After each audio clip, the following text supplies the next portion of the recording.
नमस्कार मित्रांनो, कसे आहात सगळे? मस्त मजेत ना? एस क्लास एज्युकेशन बाय सुहानीमध्ये तुम्हा सर्वांचं मनापासून स्वागत आहे. मित्रांनो, आज आपण पाहतोय 10th standard science part 1 lesson number 9 carbon compounds. Carbon compounds या लेसनचे ऑलरेडी आपण काही पार्ट्स पाहिलेले आहेत आणि आज आपण पाहतोय हायड्रोकार्बन्स. हायड्रोकार्बन्स म्हणजे काय हे आपण या आधीच्या व्हिडिओत पण थोडक्यात पाहिलं होतं. आता आपण सविस्तर पाहणार आहोत. आता हायड्रोकार्बन्स हे नाव जर तुम्ही पाहिलं तर हायड्रोकार्बन्स असं हे नाव आहे. ओके, आता हायड्रो म्हणजे काय तर हायड्रोजन, कार्बन्स म्हणजे काय कार्बन एलिमेंट. सो असे कंपाऊंड्स की ज्यामध्ये हायड्रोजन आणि कार्बन हे दोनच फक्त एलिमेंट प्रेझेंट असतात त्यांना आपण हायड्रोकार्बन्स असं म्हणतो. फक्त हायड्रोजन आणि कार्बन, इतर क्लोरीन फ्लोरीन वगैरे असे कोणते हॅलोजन किंवा कोणताही गॅस नाही. फक्त हायड्रोजन आणि कार्बन हे दोघंच मिळून जेव्हा एखादं कंपाऊंड तयार करतात त्याला आपण हायड्रोकार्बन्स असं म्हणतो. मग आता हायड्रोकार्बन्समध्ये पण दोन प्रकार आहेत. कोणते कोणते? सॅच्युरेटेड आणि अनसॅच्युरेटेड. आता सॅच्युरेटेड अनसॅच्युरेटेड म्हणजे काय ते आपण व्हिडिओच्या पुढे पाहणार आहोतच. आधी आपण आपल्याला जी थिअरी दिलेली आहे तर ती बघूया. So carbon compounds content many elements. आपण पाहिलं की कार्बन जो आहे तर त्याची वॅलेन्सी काय आहे? 4 वॅलेन्सी आहे. सो त्याच्यामुळे तो खूप वास्ट नंबरमध्ये कंपाऊंड्स तयार करत असतं. मग आता कार्बन जो आहे तर तो हायड्रोजनसोबत बॉन्ड्स तयार करतो, कंपाऊंड्स तयार करतो, क्लोरीनसोबत करतो, ऑक्सिजनसोबत करतो, नायट्रोजनसोबत करतो, सल्फर असेल, हॅलोजन्स असतील, फॉस्फरस असेल, या सगळ्यांसोबत तो आपले कंपाऊंड्स तयार करत असतो.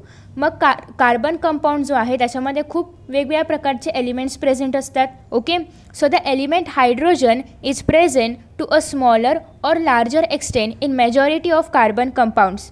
बट एलिमेंट हायड्रोजन जो आहे, हायड्रोजन काय आहे? मोनोवॅलेंट आहे. मोनोवॅलेंट म्हणजे काय? ज्याच्याकडे फक्त एकच वॅलेन्सी आहे, ज्याची वॅलेन्सी फक्त एक आहे त्याला आपण मोनोवॅलेंट म्हणतो. सो हायड्रोजननी मोठ्या प्रमाणात कार्बनसोबत बॉन्ड्स तयार केलेले आहेत. The compounds which contain carbon and hydrogen as the only 2 elements are called hydrocarbons. मग असे कंपाऊंड्स की ज्यामध्ये फक्त हायड्रोजन आणि कार्बन हे दोनच एलिमेंट्स असतात त्यांना आपण म्हणतो हायड्रोकार्बन्स. इझी आहे ना? सो नेक्स्ट आहे की hydrocarbons are the simplest and fundamental organic compounds. आता हायड्रोकार्बनचं स्ट्रक्चर पण सिम्पलेस्ट असतं, म्हणजे इझी असतं. फक्त त्याच्यामध्ये कार्बन आणि हायड्रोजनच प्रेझेंट असतात. मग आता याचे एक्झाम्पल्स काय आहेत तर याचे एक्झाम्पल आपण मिथेन घेऊ शकतो. ओके, मिथेनचं स्ट्रक्चर वगैरे सगळं आपण याआधी पाहिलेलं आहे. मिथेनचं स्ट्रक्चर कसं आहे की एक कार्बन एलिमेंट असतं आणि त्याची वॅलेन्सी फुलफिल करण्यासाठी 4 हायड्रोजन असतात. ओके, हे झालं मिथेनचं स्ट्रक्चर. आता मिथेनचं स्ट्रक्चर जर आपण पाहिलं तर याच्यामध्ये फक्त हायड्रोजन आणि कार्बन आहे. का इतर कोण आहे अजून? क्लोरीन फ्लोरीन वगैरे असं कोण आहे का? तर नाही, फक्त हायड्रोजन आहे आणि कार्बन आहे. म्हणजे मिथेन काय झालं? हायड्रोकार्बन झालं. ओके, मग मिथेन आहे, इथेन आहे, प्रोपेन आहे, ब्युटेन आहे, पेंटेन आहे, हेप्टेन आहे, हेक्झेन आहे, हे सगळे काय आहेत? हायड्रोकार्बनच आहेत. ओके, सो आता या ठिकाणी पण आपल्याला एक्झाम्पल दिलेला आहे की द स्मॉलेस्ट हायड्रोकार्बन. आणि मोस्ट इम्पॉर्टंट थिंग की हा जो मिथेन आहे याला सगळ्यात स्मॉलेस्ट हायड्रोकार्बन म्हणतो आपण, सर्वजण म्हणतो. सगळ्यात क्यूट आहे तो, छोटासा आहे, CH4. ह्याला काय म्हणतो आपण? सगळ्यात स्मॉलेस्ट कार्बन कंपाऊंड तो आहे किंवा सगळ्यात स्मॉलेस्ट हायड्रोकार्बन आहे. सो पुढे सांगितलेलं आहे की CH4 म्हणजेच methane formed by combination of 1 carbon. याच्यामध्ये एकच कार्बन आहे आणि 4 हायड्रोजन आहेत. So we have already seen the structure of methane. मिथेनचं स्ट्रक्चर आपण ऑलरेडी पाहिलेलं आहे. आता मिथेन नंतर कोण येतं? Ethane. Ethane is 1 more hydrocarbon. Its molecular formula is C2H6. आता मिथेन नंतर कोण येतं? इथेन येतं. सो पहिल्यांदा येतो मिथेन ज्याचा की फॉर्म्युला आहे CH4. त्याच्यानंतर दुसऱ्यांदा येतो इथेन. ओके, आता इथेनचं मॉलिक्युलर फॉर्म्युला काय आहे? C2H6. आता C2H6 याचा मॉलिक्युलर फॉर्म्युला आहे. आता त्याचं स्ट्रक्चरल फॉर्म्युला आपण बघूया. आपल्याकडे काय आहेत? 2 कार्बन आहेत. जर आपल्याकडे 1 कार्बन असेल तर आपण त्याला मिथेन म्हणणार, 2 कार्बन असतील तर आपण त्याला इथेन म्हणणार. आता प्रत्येक कार्बनची वॅलेन्सी फुलफिल करायची आहे. सो प्रत्येकाला आपण H's टाकूया. ओके, या ठिकाणी पण H, इथे पण H, इथे पण H. ओके, अशा प्रकारे कार्बनची जी 4 वॅलेन्सी आहे तर ती प्रत्येक कार्बनची, म्हणजे 2 कार्बन आहेत, प्रत्येकाची 4 वॅलेन्सी सॅटिस्फाय झालेली आहे.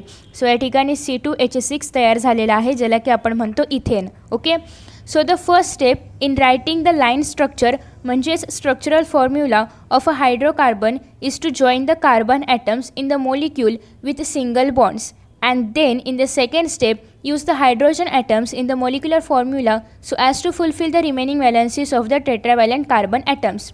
मग आता या ठिकाणी काय सांगितलं आहे की आपण बेसिक स्ट्रक्चरल फॉर्म्युला कसा तयार करतो, जसं की आपण या ठिकाणी तयार केला, आत्ताच तयार केला, पुन्हा पाहूया कारण हे लक्षात राहणं खूप गरजेचं आहे. सो आपण जितकं जास्त वेळा रिपीटेड ते करू तेवढं जास्त लक्षात राहील. तर आता या ठिकाणी कार्बन आता आपल्याला माहिती आहे की इथेनमध्ये काय असणार आहे, 2 कार्बन असणारच आहेत. मग तो इथेन असो, इथाईन असो, इथिन असो, इथेन म्हटले की त्याच्यामध्ये 2 कार्बन हे असणारच आहेत.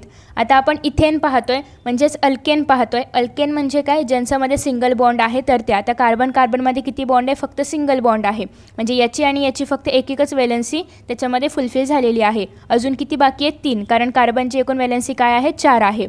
सो आता जेवढी व्हॅलेन्सी बाकी आहे तेवढे हायड्रोजन आपण त्याला जोडणार आणि सिंपल अशा प्रकारे आपला जो इथेन आहे तर त्याचा स्ट्रक्चरल फॉर्म्युला तयार झालेला आहे, line structure formula. Okay, so आता या ठिकाणी स्टेप्स सांगितलेले आहेत की कशा पद्धतीने आपण स्ट्रक्चरल फॉर्म्युला तयार करतो. सो आपण केलेलं आहे, पहिल्यांदा CC बॉन्ड्स जॉईन केले आणि मग त्याच्यानंतर जे उरलेले व्हॅलेन्सीज होते तर ते आपण हायड्रोजननी कवर केले.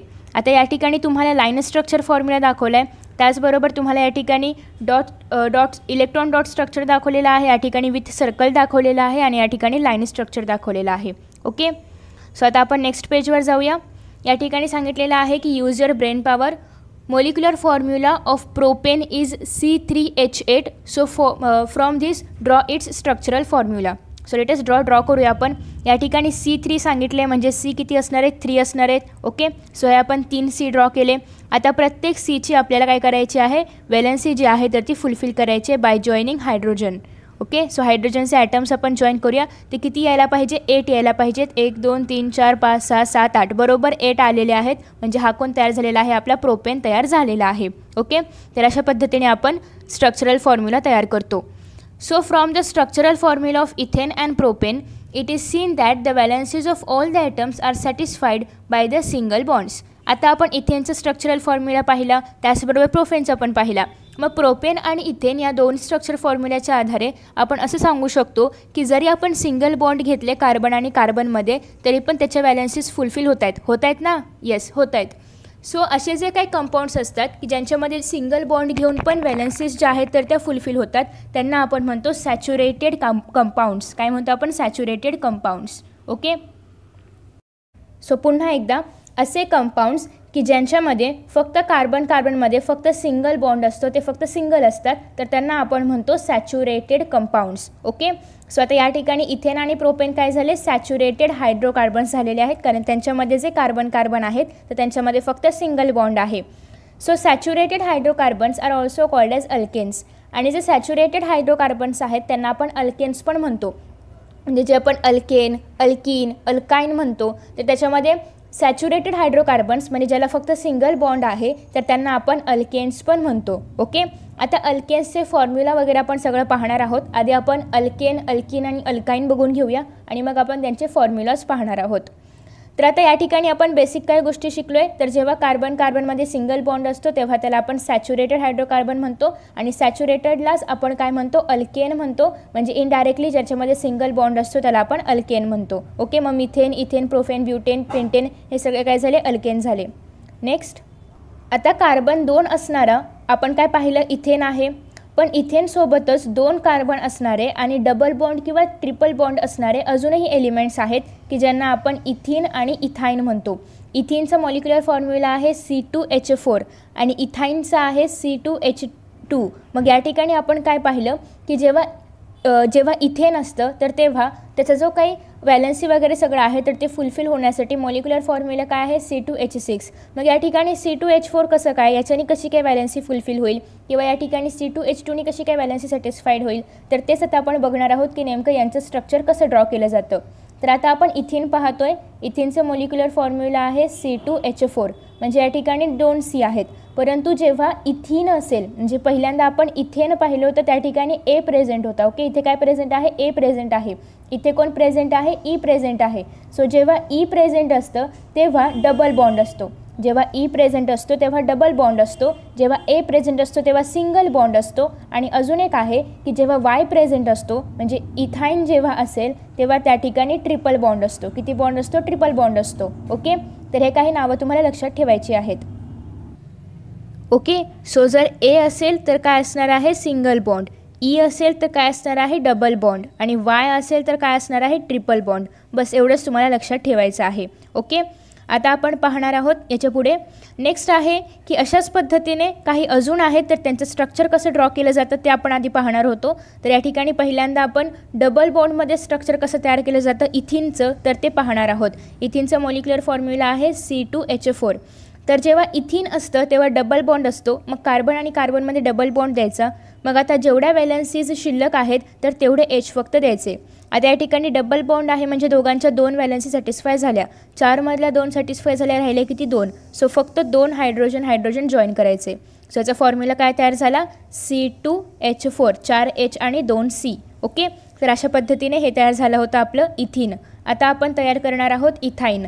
आता आपण इथाईन कसं तयार होतं ते पाहूया. इथाईनमध्ये आधी सांगितल्याप्रमाणे 3 बॉन्ड्स तयार होतात, म्हणजे कार्बन आणि कार्बनमध्ये 3 बॉन्ड्स असणार आहेत. आता 3 बॉन्ड म्हणजे 3 व्हॅलन्सी सॅटिस्फाय झाल्या. मग आता किती व्हॅलन्सी राहिली, फक्त एकच व्हॅलन्सी राहिली. सो या ठिकाणी आपण एकच हायड्रोजनचे ॲटम लावणार. मग अशा पद्धतीने C2H2 हे जे आपलं इथाईनचं मॉलिक्युलर फॉर्म्युला आहे तर तो आपण अशा पद्धतीने स्ट्रक्चरमध्ये दाखवणार. ओके. सो आता आपण पाहिलं की सॅच्युरेटेडमध्ये सिंगल बॉन्ड असतं. ओके. त्याच्यामुळे आपण त्याला सॅच्युरेटेड म्हणतो, त्याचबरोबर त्याला आपण अल्केन म्हणतो. मग आता ज्याला आपण 2 बॉन्ड किंवा 3 बॉन्ड असतील तर तेव्हा आपण काय म्हणणार, तर तेव्हा आपण त्याला अनसॅच्युरेटेड म्हणणार. ओके. जेव्हा कार्बन कंपाऊंड्स सॅच्युरेटेड असतात तेव्हा त्याला आपण काय म्हणतो, त्याच्याकडे एकच सिंगल बॉन्ड आहे किंवा त्याला आपण अल्केन म्हणतो. पण जेव्हा हायड्रोकार्बन्समध्ये 2 किंवा 3 बॉन्ड असतात किंवा कार्बनमध्ये 2 किंवा 3 बॉन्ड असतात तर तेव्हा त्याला आपण काय म्हणतो, ते स्ट्रक्चर कसं आहे अनसॅच्युरेटेड आहे किंवा एकतर ते डबल बॉन्ड असेल तर अल्कीन आहे, ट्रिपल बॉन्ड असेल तर अल्काईन आहे. आता हे सगळं आपण सविस्तर या पॅराग्राफमध्ये बघणार आहोतच, तेव्हा तुम्हाला अजून जास्त चांगलं समजेल. सो या ठिकाणी पहिल्यांदा सांगितलं आहे की the molecular formula of ethyne is C2H2. So from this draw its structural formula and electron dot structure. आपण आत्ताच पाहिलं त्या दोघांमध्ये कसं आहे ट्रिपल बॉन्ड आहे, तर अशा पद्धतीने आपण त्याचा स्ट्रक्चरल फॉर्म्युला तयार करणार. इलेक्ट्रॉन डॉटमध्ये फक्त या ठिकाणी तुम्हाला डॉट्स टाकायचे, तिथे 6 डॉट टाकायचे आहेत, इथे 2 इथे 2. ओके. सिम्पल. त्याच्यानंतर नेक्स्ट आहे how many bonds have to be there in between the 2 carbon atoms in ethine so as to satisfy their tetravalency. So इथाईनमध्ये किती बॉन्ड्स बघितले आपण, इथाईनमध्ये कार्बनमध्ये किती बॉन्ड्स असतात, ट्रिपल बॉन्डेड असतात किंवा 3 बॉन्ड असतात. सो या ठिकाणी 3 येणार आहे.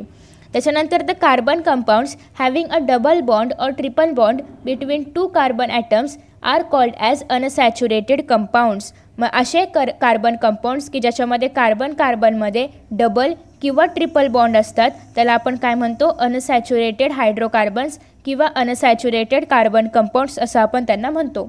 So ethene and ethyne are unsaturated hydrocarbons. मग इथिन ज्याच्यामध्ये ई आहे आणि इथाईन ज्याच्यामध्ये वाय आहे याला आपण काय म्हणतो अनसॅच्युरेटेड हायड्रोकार्बन्स.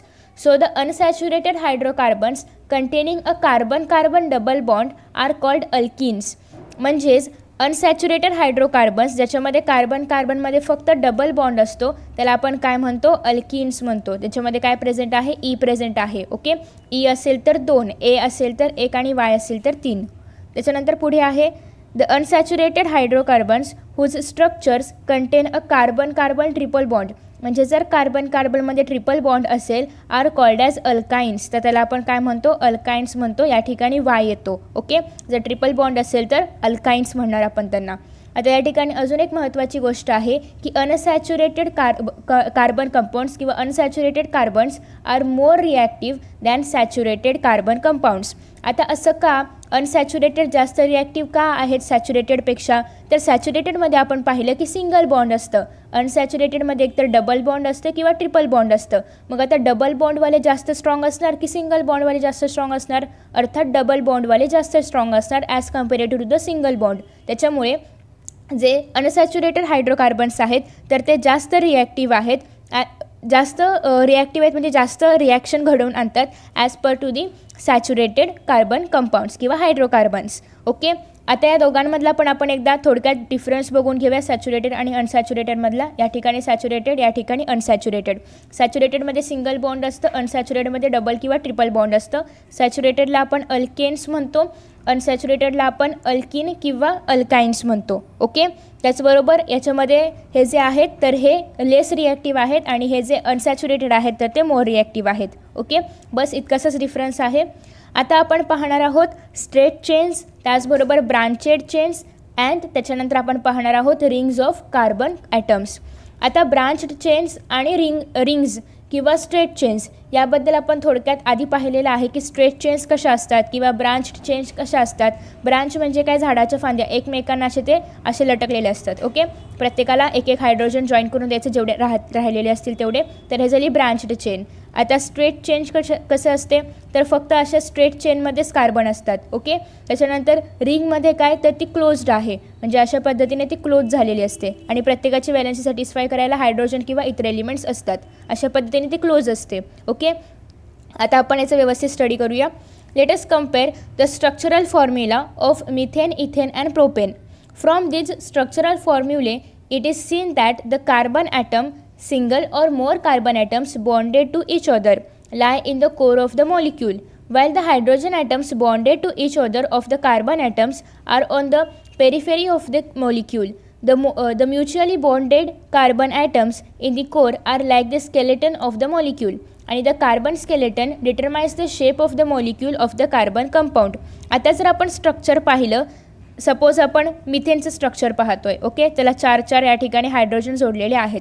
सो हे काय झालं, स्ट्रक्चर झालं मिथेनचं. मग याच्यावरून मिथेनचं मॉलिक्यूल कसं असेल किंवा मिथेन मॉलिक्यूलचा शेप कसा असेल तर तो आपल्याला कळतो. म्हणजे हे काय झालं, एक प्रकारचं स्केलेटन आहे, म्हणजे एक सापळा आहे. जसं की आपल्या हाडांचा सापळा आहे, सांगाडा आहे, तर त्या पद्धतीने हे जे स्ट्रक्चर आहे तर ते एक पूर्ण मॉलिक्यूलचा, पूर्ण कंपाऊंडचा एक सापळा आहे किंवा सांगाडा आहे. Okay, a straight chain of carbon atoms is formed by joining the carbon atoms are next to the other. जसं की आपण पाहिलं, आपण एखादा एक्झाम्पल घेऊया, प्रोपेनचं एक्झाम्पल घेऊया. प्रोपेनचं मॉलिक्युलर फॉर्म्युला काय, C3H8. मग या ठिकाणी जे CC आहेत तर ते अशा पद्धतीने आपण एका बाजूला एक असे जोडतो. ओके, आता याच्यानंतर जर आपण ब्युटेन पाहिलं, ब्युटेनचं मॉलिक्युलर फॉर्म्युला काय आहे, C4H10. ओके, तर ते आपण C4 जे आहेत तर ते असे म्हणजे एकाखाली एक, पण इथे पण आपण C जॉईन करू शकतो किंवा सपोज आपण इथे C न जॉईन करते एक C आपण इथे पण जॉईन करू शकतो. अशा पद्धतीने आपण ब्रांच्ड चेन तयार करू शकतो. असे एकमेकांना फांद्या जसे जोडतात त्या पद्धतीने चेन तशी तयार करू शकतो. So write the structural formula of the corresponding straight chain hydrocarbons in the second column. आता या ठिकाणी तुम्हाला एक कॉलम दिलेला आहे, डायरेक्ट आपण कॉलमच बघूया. तर या ठिकाणी तुम्हाला CCमध्ये काय सांगितलेलं आहे की स्ट्रेट चेन आहे. ओके, सो पहिल्यांदा स्ट्रक्चरल फॉर्म्युला दिलेला आहे, मिथेनचं नाव आहे मिथेन. आता हे तुम्हाला सगळं पाठ करायचं आहे, methane, ethane, propane, butane, pentane, hexane, heptane, octane, nonane आणि डिकेन. ओके, हे 10 लोकांची नावं पाठ करायची आहेत. पहिलं मिथेन तर तुम्हाला माहितीच आहे, त्याचा स्ट्रक्चरल फॉर्म्युला या ठिकाणी दिलेला आहे, मॉलिक्युलर फॉर्म्युला पण दिलं आहे. याच्या आधारे तुम्हाला इथेन, प्रोपेन वगैरे यांचं तयार करायचं आहे. आता मिथेनचा आहे CH4, इथेनचा काय येणार C2H6. ओके, इथेनचं काय येणार आहे C2H6. त्याचं स्ट्रक्चरल फॉर्म्युला तुम्ही काढू शकता, याआधी आपण खूप वेळा पाहिलेलं आहे आणि त्याचं सांगाडा तरी ते दिलेलं आहे. तुम्हाला फक्त या ठिकाणी राहिलेले हायड्रोजन जोडायचे आहेत. ओके, त्याच्यानंतर आहे प्रोपेन. आता प्रोपेनचं मॉलिक्युलर फॉर्म्युला काय येणार आहे, जस्ट तुम्हाला या ठिकाणी काय करायचं आहे, याचा काय होतं C2H6. आता या ठिकाणी प्रोपेनचं काय येणार आहे C3H8. त्याच्यानंतर ब्युटेनचं काय येणार आहे C4H10. म्हणजे तुम्हाला या ठिकाणी कळते का काय होतं आहे ते, म्हणजेच काय होतं, या ठिकाणी 2-2ने वाढत जात आहेत, या ठिकाणी 1-1ने वाढत जात आहेत, असं तुम्ही लक्षात ठेवू शकता. पण याचा जर तुम्हाला फॉर्म्युला तयार करायचा असेल तर त्याचं पण एक ट्रिक आहे, म्हणजे त्याचं पण एक फॉर्म्युला आहे CnH2n+2. आता ह्याच्यामधून कसा तयार करायचा, तर सपोज तुम्हाला नाव दिलेलं आहे की हेप्टेन. ओके, तुम्हाला काय नाव दिलेलं आहे हेप्टेन. हेप्टेनचा मॉलिक्युलर फॉर्म्युला लिहा किंवा त्याचा स्ट्रक्चरल फॉर्म्युला काढा. सो आता या ठिकाणी हेप्टेन म्हणजे काय 7. सो तुम्हाला माहिती आहे की हेप्टेनमध्ये काय असतात 7 कार्बन असतात. ओके, एवढं तरी बेसिक माहिती आहे की हेप्टेनमध्ये 7 कार्बन असतात.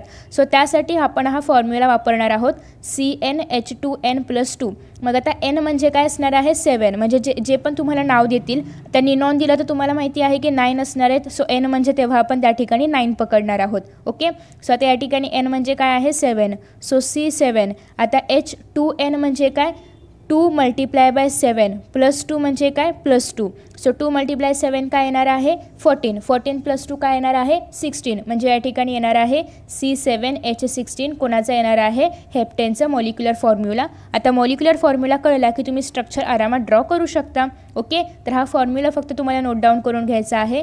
CnH2n +2 म्हणजे या ठिकाणी n काय असणार आहे, जो पण नंबर असेल तर तो असणार आहे n आणि बाकीचा फॉर्म्युला आपोआपच तयार होतो आहे.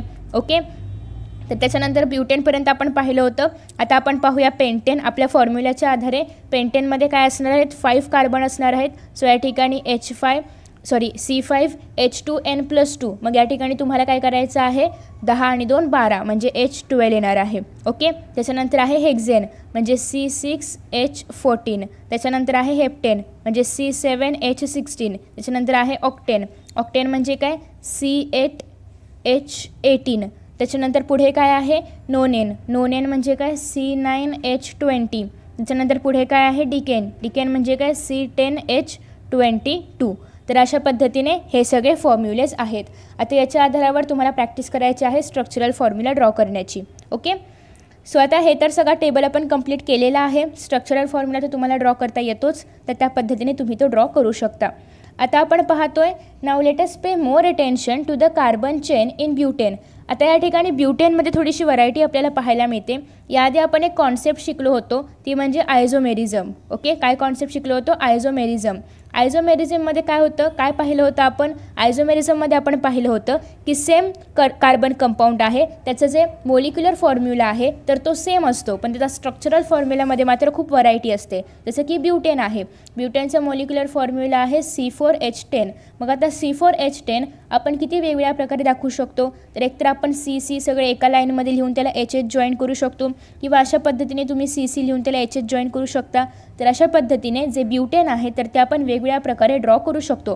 म्हणजे कार्बन तर तेवढेच राहत आहेत, हायड्रोजन पण तेवढेच राहत आहेत, परंतु फक्त त्याचं ते दिसणं आहे तर ते बदलतं आहे. ओके, सो फक्त स्ट्रक्चर बदलत असेल आणि मॉलिक्युलर फॉर्म्युला सिमिलर असेल तर आपण त्याला म्हणतो, त्या प्रॉपर्टीला आपण म्हणतो isomerism, which is the best property or the अशी प्रॉपर्टी आहे की त्याच प्रॉपर्टीमुळे कार्बन खूप साऱ्या मोठ्या प्रमाणामध्ये कंपाऊंड्स तयार करू शकतो. ओके, सो अशा पद्धतीने या ठिकाणी 2 चेन्स आहेत. आता याला हे जे आहे म्हणजे या ठिकाणी जी चेन आहे याला आपण म्हणतो ब्रांच्ड चेन. याला आपण आयसोब्युटेन असं पण म्हणतो, कारण ते एक वेगळं स्ट्रक्चर आहे किंवा वेगळे एक आयझोमेरिझमचं एक्झाम्पल आहे, त्याच्यामुळे याला आपण आयझोब्युटेन म्हणतो. याला आपण एन ब्युटेन म्हणतो. ओके, याला आपण एन ब्युटेन म्हणतो, याला आपण आयझोब्युटेन म्हणतो. ओके, त्याच्यानंतर पुढे आहे Two different structural formula are obtained on joining hydrogen atoms to these two chains so as to satisfy the tetravalency of the carbon compounds. तर या ठिकाणी कार्बन कंपाऊंडची जी टेट्राव्हॅलन्सी आहे किंवा कार्बनची जी टेट्राव्हॅलन्सी आहे तर ती फुलफिल करण्यासाठी आपण वेगवेगळ्या प्रकारे ते जॉईन करू शकतो किंवा स्ट्रक्चर तयार करू शकतो. The molecular formula of both these structural formula is the same and that is C4H10. आता या दोघांमध्ये जर आपण पाहिलं तर दोघांचा जो मॉलिक्युलर फॉर्म्युला आहे तर तो C4H10च आहे. या ठिकाणी पण 4च कार्बन आहेत, या ठिकाणी पण 4च कार्बन आहेत, पण त्यांचं स्ट्रक्चर मात्र वेगवेगळं आहे, डिफरंट आहे. So these are the 2 different compounds as their structural formula are different. मग या ठिकाणी हे दोघं पण सेमच कार्बन कंपाऊंड आहे, पण त्यांचं स्ट्रक्चर मात्र डिफरंट आहे. So the phenomenon in which compounds having different structural formula have the same molecular formula is called as structural isomerism. तर तुम्हाला या ठिकाणी आयझोमेरिझमचे डेफिनेशन मिळालेली आहे की अशी फिनोमिना, अशी घटना की ज्या वेळेस कंपाऊंड्स जे आहेत तर कंपाऊंडचं स्ट्रक्चरल फॉर्म्युला वेगवेगळं असतं, पण त्यांचा जो मॉलिक्युलर फॉर्म्युला आहे तर तो मात्र सेम असतो, तर त्यावेळेस त्याला आपण स्ट्रक्चरल आयझोमेरिझम असं म्हणतो. The number of carbon compounds increases further due to the isomerism observed in the carbon compounds.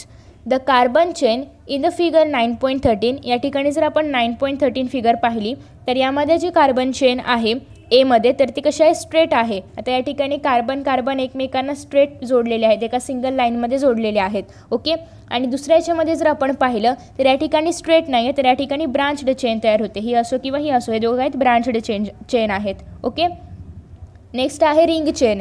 Ring chain म्हणजे काय ते पण आपण बघणार आहोत. Apart from straight chains and branched chains, closed chains of carbon atoms are present in some carbon compounds. Where in rings of carbon atoms form. मग या ठिकाणी कार्बन ॲटमचं रिंगसारखं स्ट्रक्चर तयार होतं. जसं की एक्झाम्पल दिलेलं आहे सायक्लोहेक्झेन C6H12 किंवा आपण बेन्झाईनचं पण एक्झाम्पल घेऊ शकतो C6H6चं पण, जे की आपण नेक्स्ट पेजवर पाहणार आहोत. आता या ठिकाणी तुम्ही जर पाहिलं तर हा जो सांगाडा आहे किंवा एक जे स्केलेटन आहे कार्बनचं, तर ते एकदम एकमेकांना जॉईन आहे, म्हणजे क्लोज्ड फिगर या ठिकाणी तयार होते, षटकोन एक या ठिकाणी तयार होतो आहे. आता प्रत्येकाची व्हॅलेन्सी फुलफिल करण्यासाठी 2-2 या ठिकाणी जे हायड्रोजन आहेत तर ते जॉईन केलेले आहेत. 2च का जॉईन केले? कार्बनची व्हॅलेन्सी तर 4 आहे, तर या ठिकाणी तुम्ही पाहू शकता की 2 तर हायड्रोजननी पूर्ण केलेलीच आहे, पण या कार्बनने 1 आणि या कार्बनने 1 असं मिळून प्रत्येक कार्बनची टेट्रा व्हॅलेन्सी सॅटिस्फाय झालेली आहे. ओके, तर अशा पद्धतीने तुम्ही या ठिकाणी सायक्लोहेक्झेनचा स्ट्रक्चरल फॉर्म्युला बघू शकता, जे की रिंग स्ट्रक्चरमध्ये येतं. आता या ठिकाणी आपण पाहणार आहोत अजून काही वेगवेगळ्या प्रकारचे हायड्रोकार्बन्स, त्यांचे structural formula. So all types of carbon compounds whether straight chain, branched chain or cyclic can be saturated on unsaturated. This is explain by various examples of hydrocarbons. आता या ठिकाणी तुम्हाला सॅच्युरेटेड पाहायला मिळते. सॅच्युरेटेड म्हणजे काय? ज्याच्यामध्ये फक्त सिंगल बॉन्ड आहे. आणि या ठिकाणी तुम्हाला अनसॅच्युरेटेड पाहायला मिळते, ज्यांच्यामध्ये डबल किंवा ट्रिपल बॉन्ड आहे, किंवा जे अल्किन किंवा अल्काइन्स आहेत, या ठिकाणी अल्केन्स आहेत, तर ते तुम्हाला पाहायला मिळतं आहे. सो आता पहिल्यांदा आपण स्ट्रेट चेन पाहणार आहोत. प्रोपेनची स्ट्रेट चेन या ठिकाणी तुम्हाला पाहायला मिळते की 3 कार्बन आहेत आणि या ठिकाणी 8 जे आहेत तर ते हायड्रोजन आहेत, ज्यांनी कार्बनची व्हॅलेन्सी पूर्णतः सॅटिस्फाय केलेली आहे. आता हे होतं प्रोपेन, हे काय आहे? अल्केन आहे. ही अल्किन आणि हे अल्काइन आता आपण बघणार आहोत, ज्या ठिकाणी डबल किंवा ट्रिपल बॉन्ड्स आहेत. सो आता या ठिकाणी जर आपण पाहिलं प्रोपीन, तर प्रोपीनचं जे मोलिक्युलर फॉर्म्युला आहे तर ते आहे C3H6. म्हणजेच या ठिकाणी कार्बनमध्ये कुठेतरी डबल बॉन्ड आहे. मग तो डबल बॉन्ड तुम्ही या ठिकाणी लावू शकता किंवा या ठिकाणी पण लावू शकता, पण जिथे तुम्ही कार्बनमध्ये डबल बॉन्ड लावणार आहात तर त्या ठिकाणी तुम्हाला जशी व्हॅलेन्सी असेल त्याप्रमाणे 1 हायड्रोजन कमी करावा लागणार आहे. ओके, सो जर तुम्ही या ठिकाणी आता पाहिलं तर CCC 3 C आहेत, कारण प्रोपेनचा जो फॉर्म्युला आहे तर त्यामध्ये 3 कार्बन चेन कंपल्सरी आहेतच. सो CC 3 C आहेत, म्हणजे 3 कार्बन ॲटम्स आहेत. कुठल्या तरी एका कार्बनशी तुम्हाला डबल बॉन्ड करायचं आहे, मग या दोघांनी डबल बॉन्ड केला आहे. ओके, मग आता याची व्हॅलेन्सी 2 इथे फुलफिल झाली, मग राहिली किती? फक्त 2, तर फक्त दोघांनीच या ठिकाणी हायड्रोजन दिलेलं आहे. आता याची व्हॅलेन्सी किती आहे? इकडून 1 फुलफिल झाली, इकडून 2 झाले, म्हणजे 3 फुलफिल झालं. राहिलं काय? फक्त 1, जे की तुम्हाला या हायड्रोजनकडून फुलफिल झालेली मिळणार आहे. आणि या ठिकाणी फक्त 1च फुलफिल झाली होती, सो 3 हायड्रोजन या ठिकाणी जॉईन केलेले आहेत.